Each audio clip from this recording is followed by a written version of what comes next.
A day in my life as a farmer dito sa Japan. Ay sus, nananaginip na naman si Inday. Yun nga ni ho, ay umahon naman ho kami din sa aming kamutihan. Dahil nga ho, bakante kami ng aking mister sa trabaho, ay inakit ko nga ho siya para naman ho mag-abono dito sa aming halamanan. Sa ngayon nga ho, ang tanim nga ho namin din ay kamote laang. Pero kahit nga ho yan ay kamote laang, ay Diyos ko po, napakalaki ng gastos. O papangalaang ho ng lupa, ay talaga namang ho mapapaaray ka na. Pero kahit nga po ganun ang gastos, ay kailangan nating sumugal. Ayan nga ni yung abono na aming binili, ay nagkakahalaga na huyaan ng 1,000.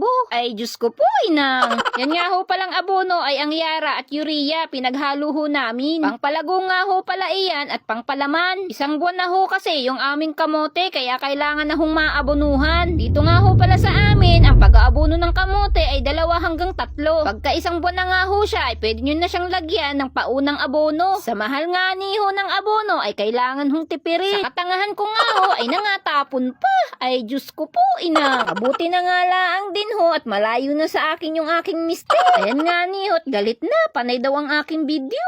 Ay ikiwag na magalit at mamay may bukas. Sabi ko nga ho sa kanya, ay siya naman ang mag-video sa akin. Ayan naman nga ni ho at masunurin. Sa ganarihong pag-abono ay mabilis laang. Mangalay nga laang din ho sa balugbugan. Medyo madamo na nga laang din ho itong aming kamutihan. Pero yaan naman ho ay hindi na namin gagamasan. Yan ho ay i-spray na lang namin ng parakwat. Sa paghahalaman nga ni ho ay para kang sumusugal. Hindi mo alam kung ikaw ay jajakpat o malulugi. Pero kahit na ganon ay kailangan pa rin natin makipagsapalaran. Mas maganda nga din ho mag-abono kapag medyo umuulan-ulan para ho mabilis natutunaw yung abono. Ako na nga laang din ho ang nagtapos niyang pag-abono kasi ho sabi nung mister ko ay para daw matansya ko kung gaano kadami ang abono at magkasya. Hindi ko nga ho alam kung nagdadahilan lang o tinatamad. Pero siya, sige, ako na.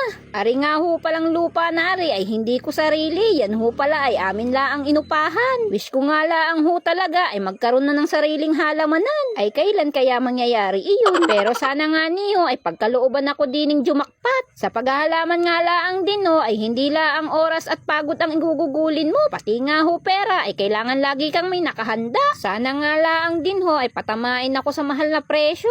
At pag mababa nga ho ang presyo ay paniguradong lugi na naman ho tayo neto. Ay palakat talaga ng malala. Kayo ho ba, jumajakpat kayo sa halaman nyo? Ay pabalato naman.